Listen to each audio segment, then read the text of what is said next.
これ痩せる。たくさん食べてもこれなら安心。しかもレンチンだけって嬉しくない？さあ作るよ。耐熱タッパーにささみを入れたら、お酒と砂糖をなじませて、ふんわりラップをかけたらレンチン3分かけます。3分経ってまだささみが生だったら、ひっくり返して30秒ごと様子を見てね。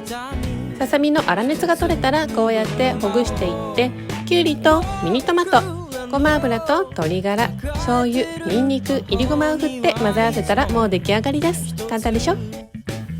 ささみの簡単あえサラダ。